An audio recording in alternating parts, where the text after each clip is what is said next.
TDP ప్రభుత్వంలో నిర్మించిన పట్టిసీమ ఎత్తిపోతల పథకం ద్వారా 7,000 ఎకరాల ఆయకట్టుకు సాగునీరు అందిస్తూ రైతన్నలకు అండగా నిలుస్తున్నామని దెందులూరు ఎమ్మెల్యే చింతమనేని ప్రభాకర్ అన్నారు.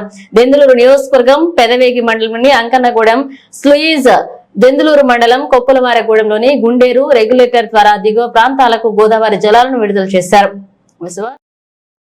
దెందులూరు నియోజకవర్గ పరిధిలోని పెదవేగి, పెదపాడు, దెందులూరు, ఏలూరు రూరల్ మండలాల పరిధిలోని దాదాపు 24,700 ఎకరాల ఆయకట్టుకు సాగునీరు అందించడంతో పాటు దాదాపు 40కి పైగా చెరువులు గోదావరి నీటికి నిండి జలకలను సంతరించుకున్నాయి. పెదవేగి మండలం కొప్పాక స్లూయిజ్ ద్వారా విడుదల చేసిన నీరు కొప్పాక, పినకడిమి, పెదకడిమి, దుగ్గిరాల, అమ్మపాలెం, భోగాపురం, వట్లూరు గ్రామాల పరిధిలోని దాదాపు 10,700 ఎకరాలకు సాగునీరు అందించడంతో పాటు పెదపాడు మండలంలో వట్లూరు గ్రామ శివారులోని పెద్ద చెరువుతో కలిపి దాదాపు 14 చెరువులు నీటితో నిండనున్నాయి.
పూలే మా కాపు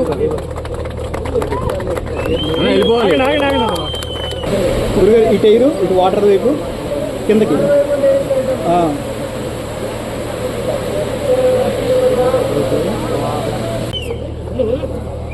వచ్చి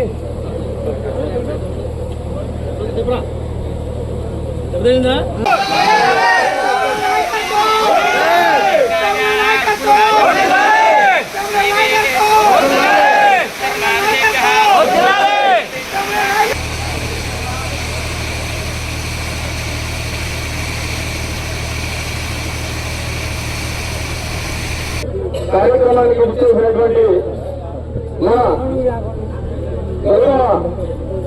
దెందులూరు ఎమ్మెల్యే గారు మన శ్రీ చింతమనేని ప్రభాకర్ గారికి నా హృదయపూర్వకమైనటువంటి అవసరాలు తెలియజేస్తున్నాను. చాలా ఆనందదాయకంగా ఉండే రోజు ఈ కార్యక్రమం.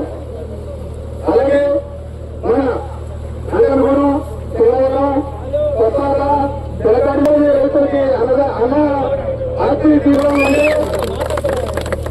అంతకుముందు ఎప్పుడు నీళ్లు ఉంటే కాదు. ఈ మామూలుగా ఈ రైతులకి కెనాలు వచ్చిన తర్వాత ఎంతగా ప్రభాకర్ ఆయన ఇందుతోనే ఇక్కడ సూర్యుని ఏర్పాటు చేయడం జరిగింది. సూర్యుని ఏర్పాటు చేసిన తర్వాత ఈ రాష్ట్రంలో ఎక్కడా కూడా లేనటువంటి నీటి వసతి ఈ సూర్య కింద ఉందని చెప్పడానికి రైతుల పట్ల మేము గర్వపత్రం చేస్తున్నాం. కృష్ణాగడ్డ చేతిలో కూడా నీళ్లు తీయడానికి వీల్లేదని ప్రభుత్వం ఒక నిబంధన పెట్టింది. పోలవరంలో ప్రాజెక్టులో కానీ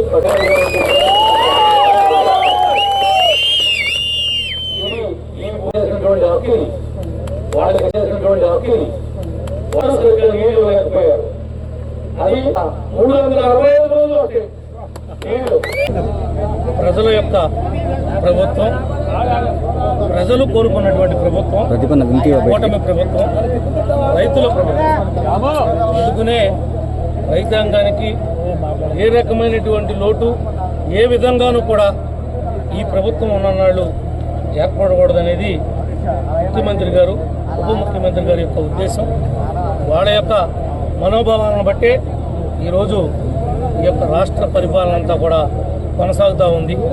దీనికి సహకరిస్తున్నటువంటి రైతాంగానికి, ప్రజలకు, 3 పార్టీల యొక్క నాయకులకు, అధికారులకు, ముఖ్యంగా మేము చేసేటువంటి ప్రతి మంచిని ప్రజలకు తెలియజేసేటువంటి మా మీడియా మిత్రులందరికీ కూడా ప్రత్యేకంగా అభినందనలు తెలియజేస్తూ కొద్దిగా లేట్ అయినప్పుడు కూడా ప్రభుత్వం యొక్క అనుమతి తీసుకునే మరి కాలువలు అవడం జరిగింది.